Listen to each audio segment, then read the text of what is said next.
Awareness, the final frontier. These are the explorations of Jonathan Robinson and Brian Tom O'Connor. Their continuing mission, to discover fresh new paths to the mystery within, to seek out new joys and new methods of awakening, to boldly go into the heart of expanded consciousness. This is Awareness Explorers.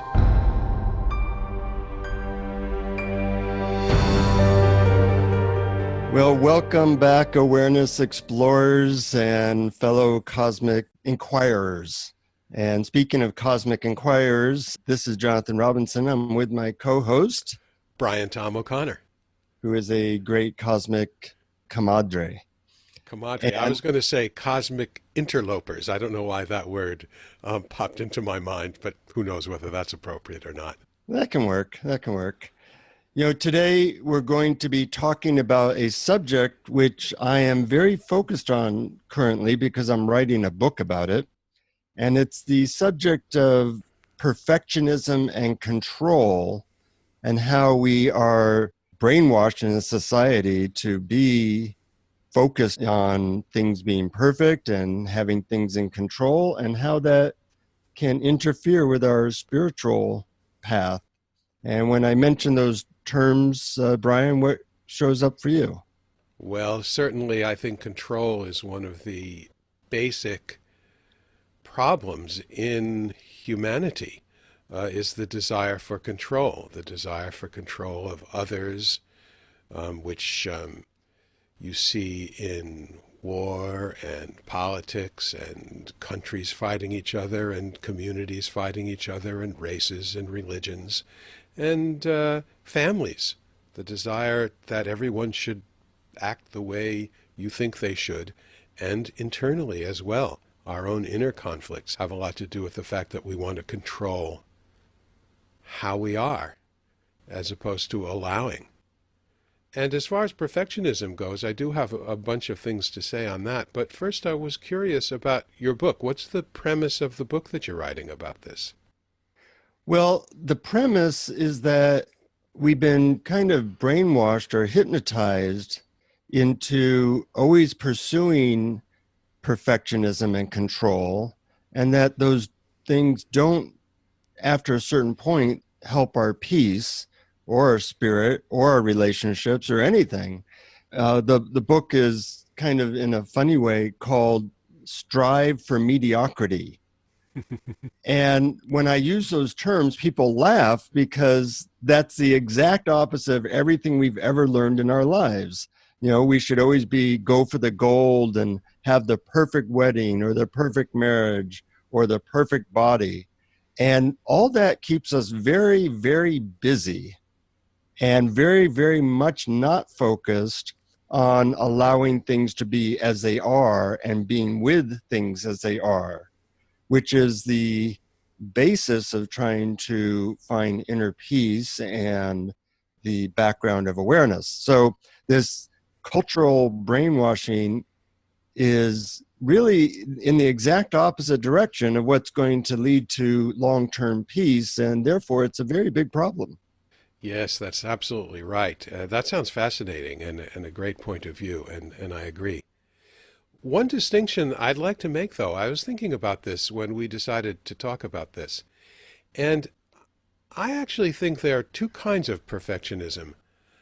I think there's toxic perfectionism and constructive perfectionism. Actually, maybe constructive perfectionism is just another term for professionalism or craftsmanship, or simply...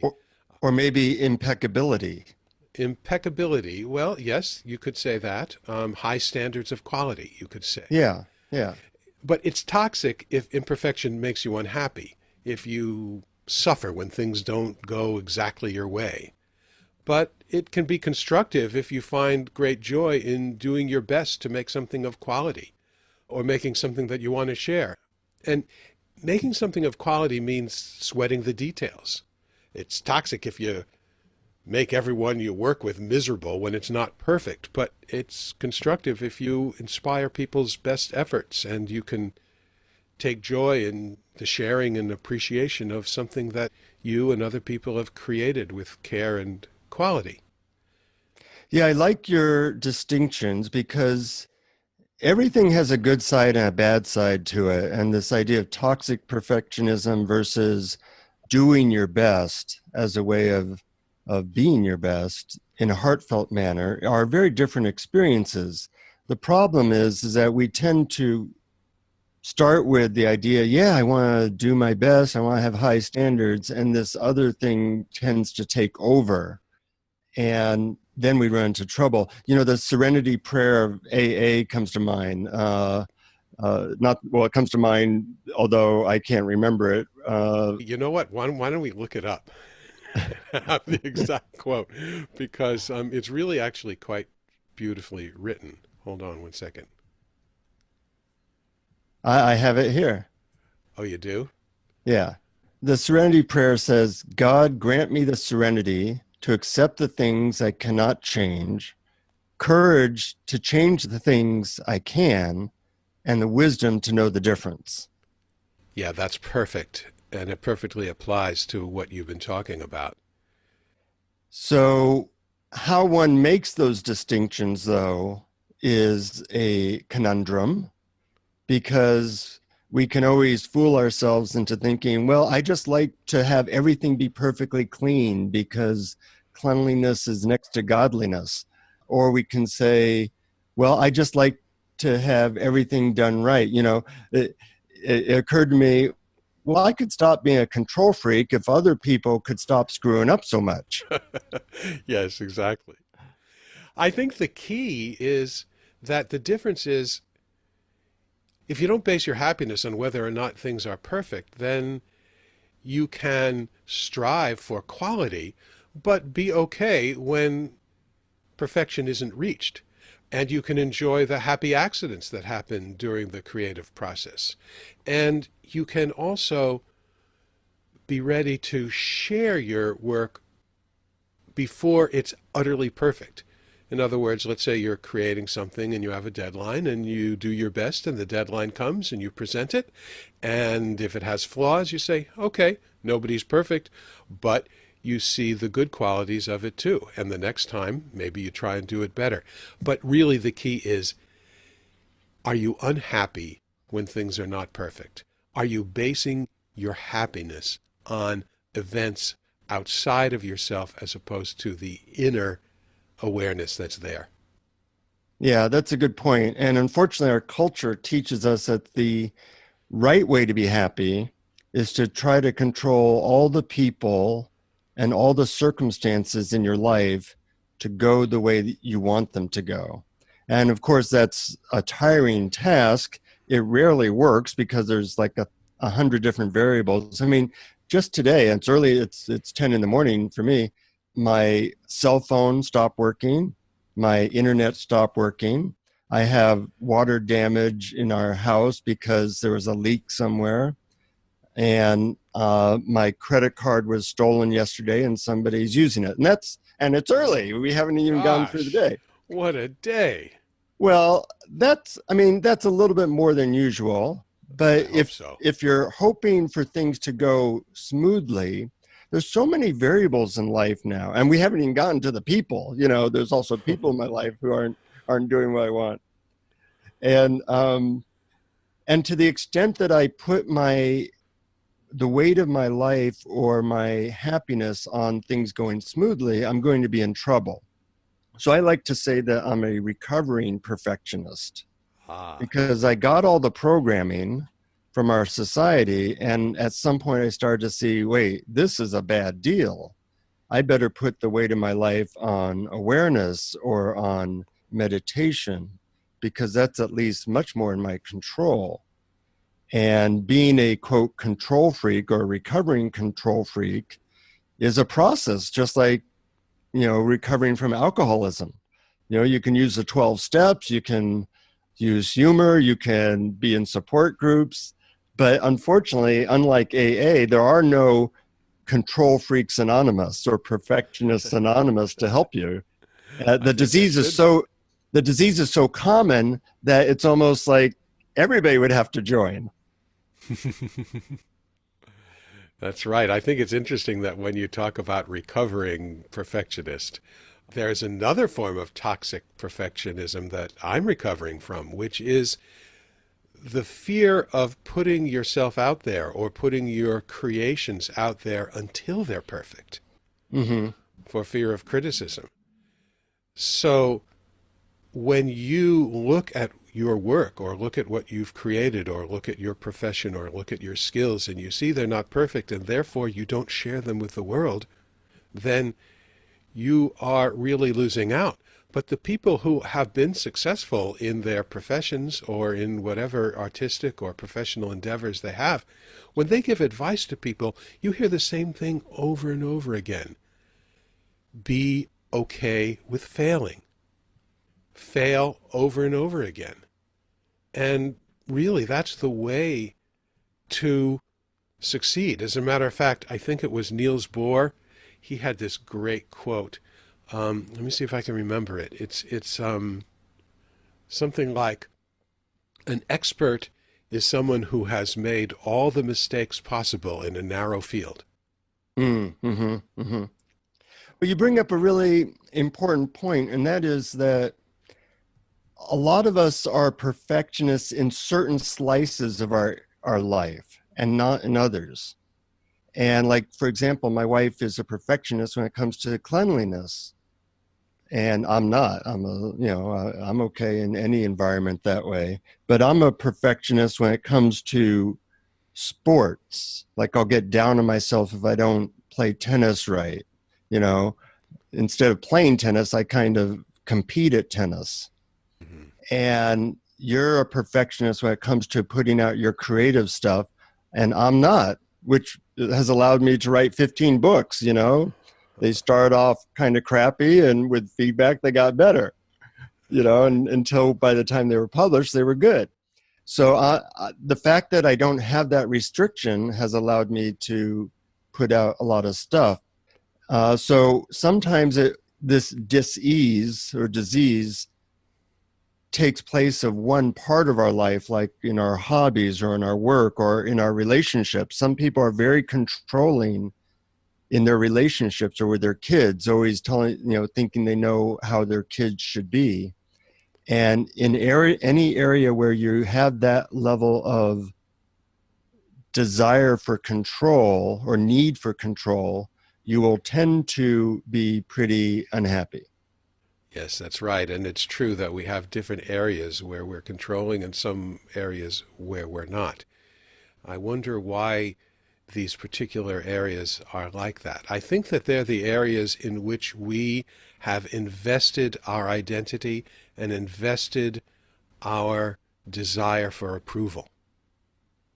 Good insight. And trying to unhook yourself from that is a process. I'm going through that a little bit. I have been pretty successful in my career as a writer and speaker, and now I'm trying to let go of that a little bit.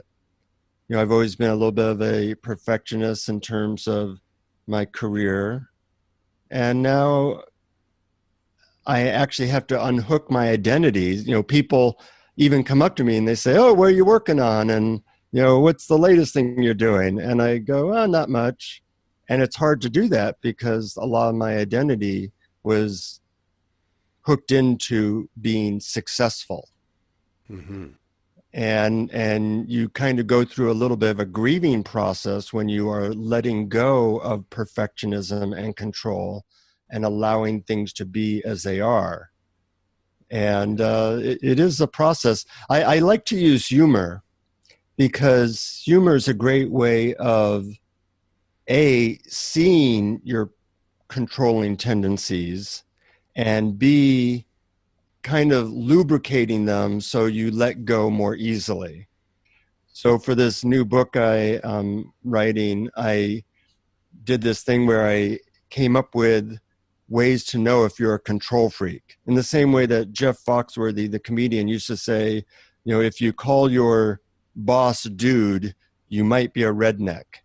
Or if you don't put on a clean shirt for work, you might be a redneck. Well, so here are my ways to know if you're a control freak for all our listeners out there. if you criticize yourself for being self-critical, you might be a control freak. If you see speed limit signs as mere suggestions, you might be a control freak.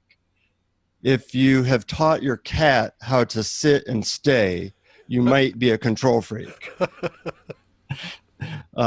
If your discussion about what toppings to put on a pizza with your mate turns into a knockout, drag down fight, you might be a control freak. Things like that. And there's a lot of indications where you get to see, well, yeah, in terms of what I eat, I'm definitely a control freak. My wife and I had a 20-minute discussion about what to put on pizza 2 days ago. And it got pretty heated there. So it can seep into certain areas and cause problems. So I'm always on the lookout for it. Well, that's a great list. Oh, I take it you can relate to some of those. Yes, I can relate to plenty of those, and that's a really great list and really funny. And also, I wanted to circle back to something you said about family, because control is such a key issue in family dynamics. We want to control each other. We want our spouses, we want our children, we even want our parents, our siblings to be the way we want them to be instead of the way they are. And this causes a lot of conflict and pain and suffering, not just for the people you are controlling, but for yourself. And I really think that Warren Buffett had a quote that really is the key to this. He said that unconditional love is the most powerful force in the universe. And he was talking in this particular instance about unconditional love from a parent to a child, because he felt he experienced that from his parents. Mm-hmm. And I agree. It really is unconditional love that's the solution to the interfamily and interrelational controlling, is accepting people exactly the way they are. And this is probably one of the greatest challenges in life you can take on, but I think it's so well worth taking on. Yeah, it because it's really the entrance to love and awareness. This idea of acceptance, accepting whether it be people or your environment, or something not being perfect. But I found a great technique that I use for people, and that works pretty well. First of all, I have a history of not doing that, in my earlier days. And even in getting married, at first I married the fantasy of my wife. And then after a few years, I decided that I would actually marry my actual wife, which were two different people. And she noticed that shift, because at one time I was trying to get her to be in line with my fantasy and couldn't understand why she wasn't. And then it became, oh, well, she isn't my fantasy. She is herself. Maybe I can learn to actually accept the person that I actually married. And the way I did that was using a very ingenious technique, which was I would ask myself the question, can I allow my wife to be how she is for the next 20 seconds? Because that's a jumping off point. Like, I'm not going to allow her to be how she is forever, because that, of course, is intolerable, or that's unreasonable. That's too big a leap. But I can allow her to be exactly how she is for the next 20 seconds. And I would notice that something in me would relax and kind of open up. And she could feel it, which would allow her to relax and open up. And soon we were more in love because we were allowing each other to be how we were.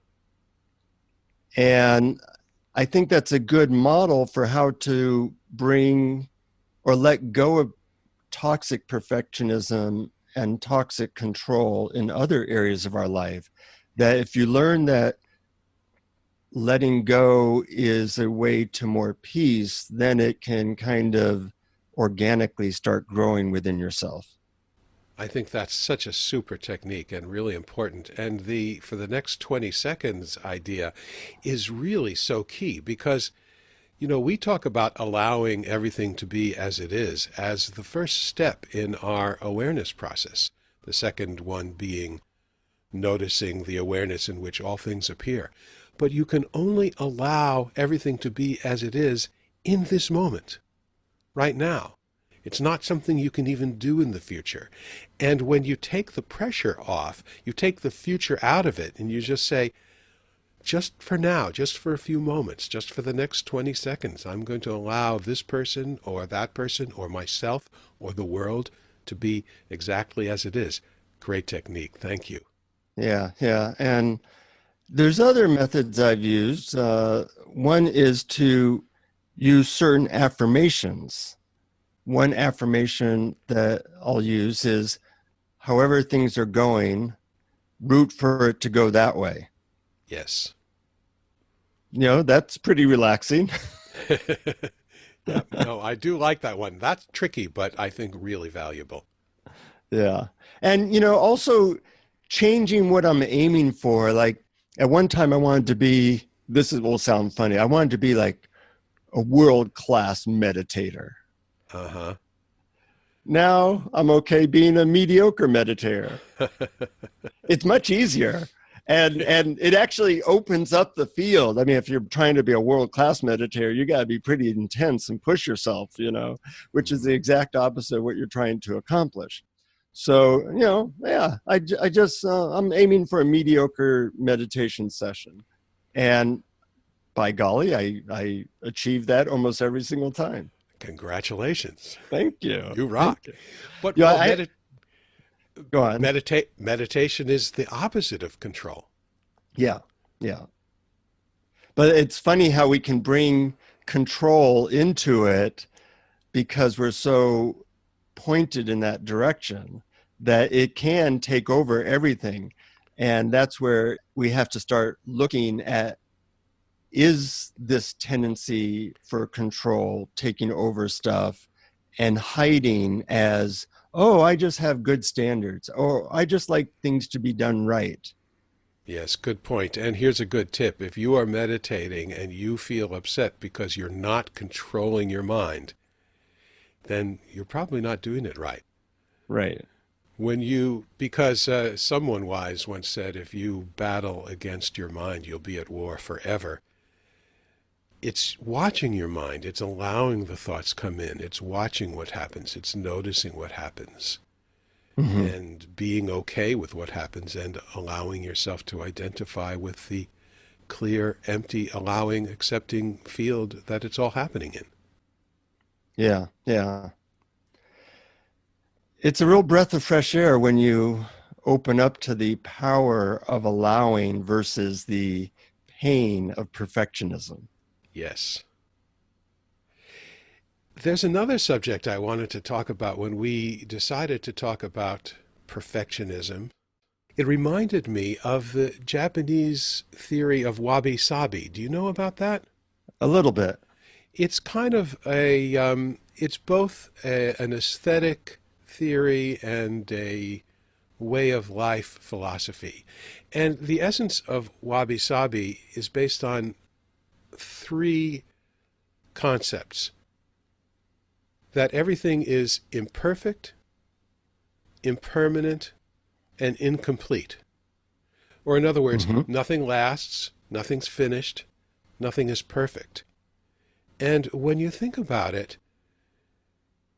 it's actually true. This is sort of in alignment with nature. Nothing is perfect, nothing lasts forever, and everything is a work in progress. Everything is in the process of becoming. And in wabi sabi, you apply that to, for instance, pottery.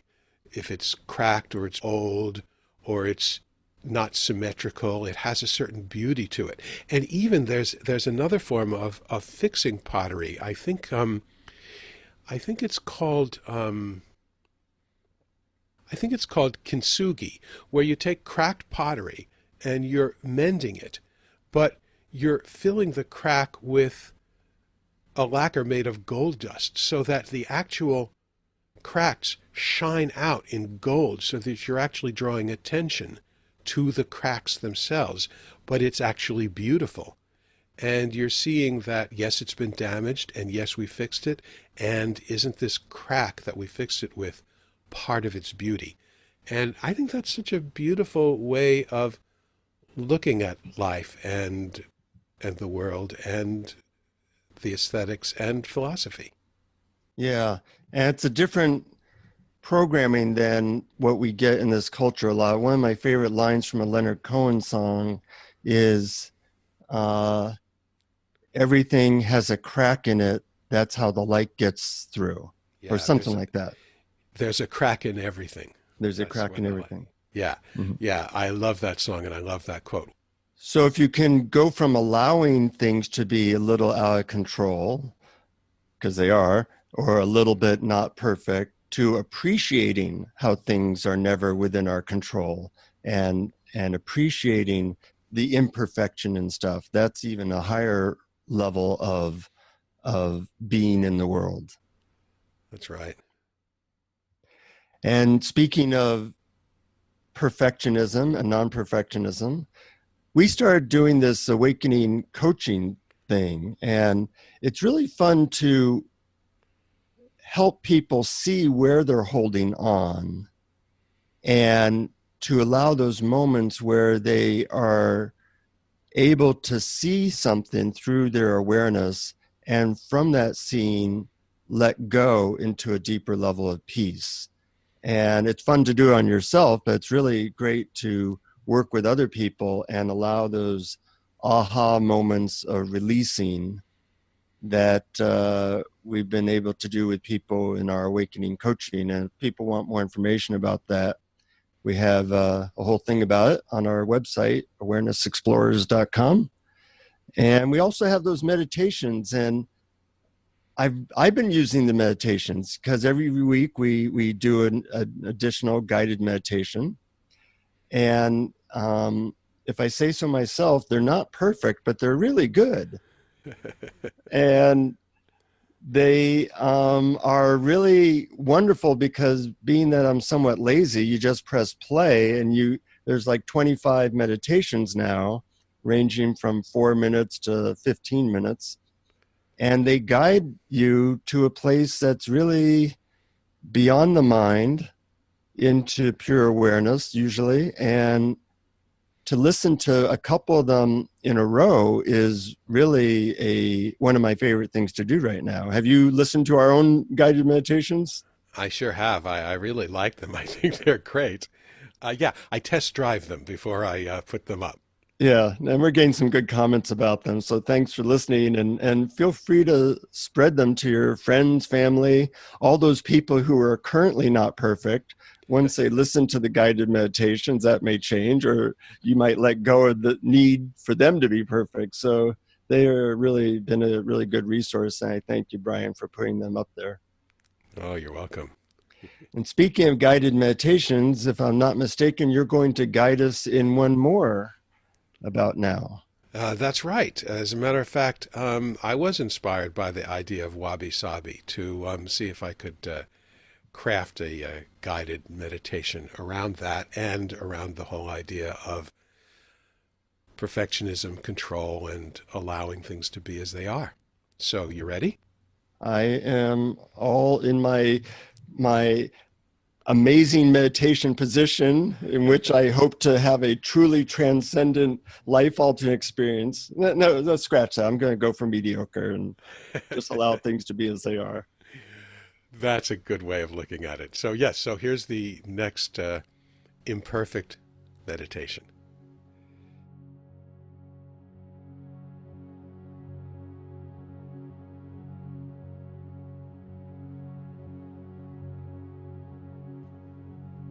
First, of course, take a few moments to sit comfortably. Take a few easy, deep breaths and just relax.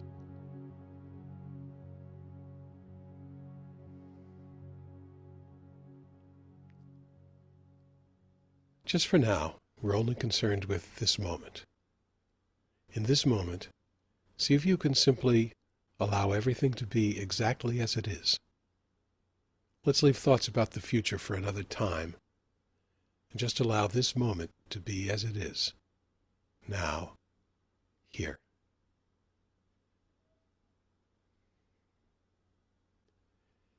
That means allowing yourself to feel exactly as you feel right now, without trying to change anything.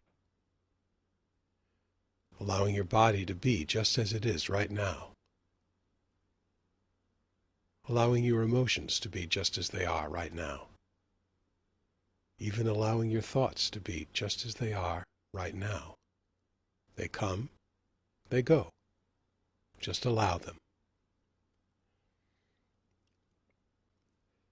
That means allowing everyone else to be exactly as they are right now. That means allowing the world to be exactly as it is right now, just for now. If any ideas arise about changing anything, fixing anything, adding anything, or getting rid of anything, just let them waft in and waft out, like clouds wafting through a blue sky on a breezy day. Now, reflect on the idea that everything and everyone is imperfect. You have your flaws and imperfections. So does everyone else in the world. It's nature. Just for now, can you allow all your imperfections, flaws, and even neuroses to be exactly as they are right now? Can you see the beauty in the imperfections of the world and of yourself?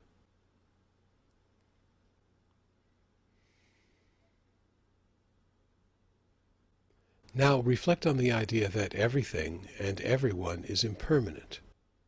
Nothing stays the same. Nothing lasts forever. Change is the only constant. Can you soften your hold and allow things to change and evolve naturally? Can you see the beauty in changing the world and the cycle of birth and death and rebirth?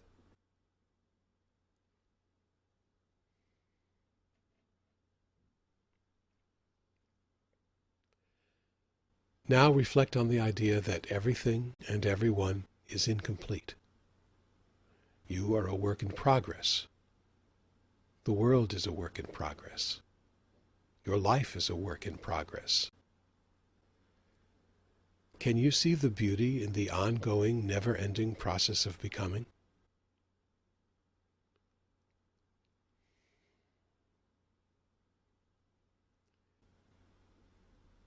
And just remember the beautiful paradox of the interplay between imperfection and impermanence. When we hold on too tightly to the way we think things have to be, we don't allow the natural change to flow.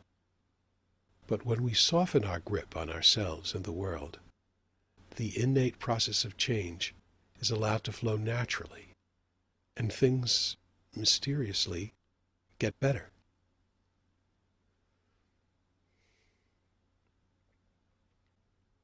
Now, take another easy deep breath, and when you're ready, open your eyes.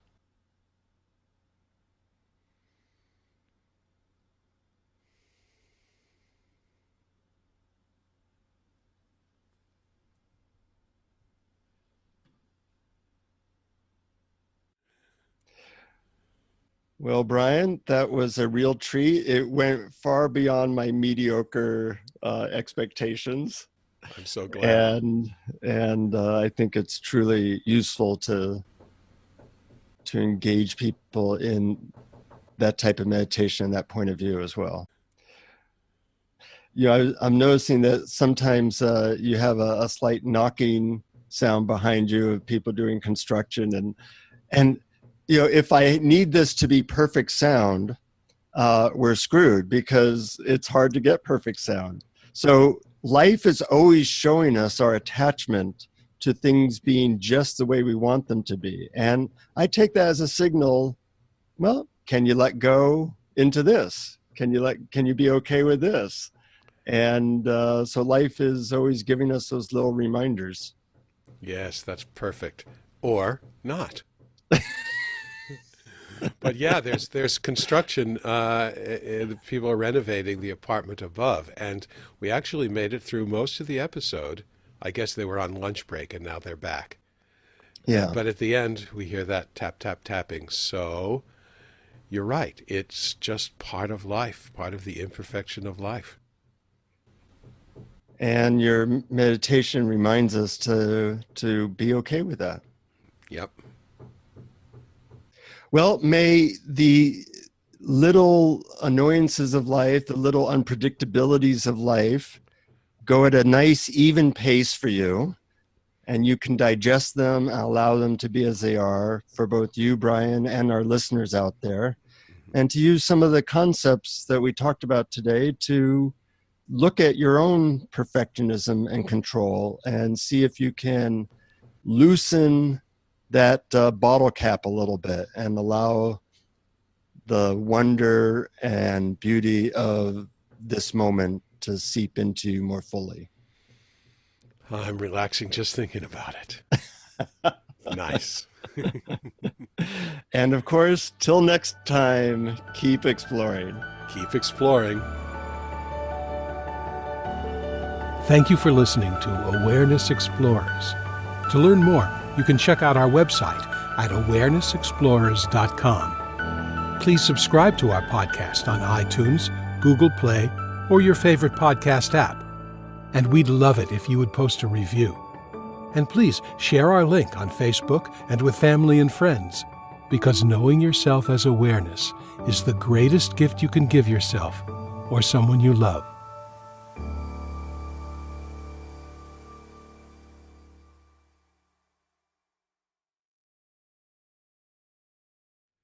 Sometimes if you record something on a different day, your voice sounds completely different. Mm-hmm, mm-hmm. So I'm probably gonna go ahead and record that that meditation as soon as I can. Good. Maybe I should even try now. What do you think? You want to give it a whirl? Okay. All right. They stopped. I tell you what, I'm going to go, and if they start hammering, I'll just stop and I'll let you go, and we'll do it another time. Okay. Oh, drilling. Now they're drilling. Can you hear it? Yeah, no, I can. Yeah. Okay. Forget it. What I'll do is I'll try and do it tomorrow at noon, or 1 o'clock seem to be. We start at 1 o'clock. That seems to be when they take lunch. Probably get a good half hour at 1 o'clock tomorrow. You could also do it at 10 o'clock tonight. They probably Oh, won't. yeah, you're right. I should do that. That's what I'll do.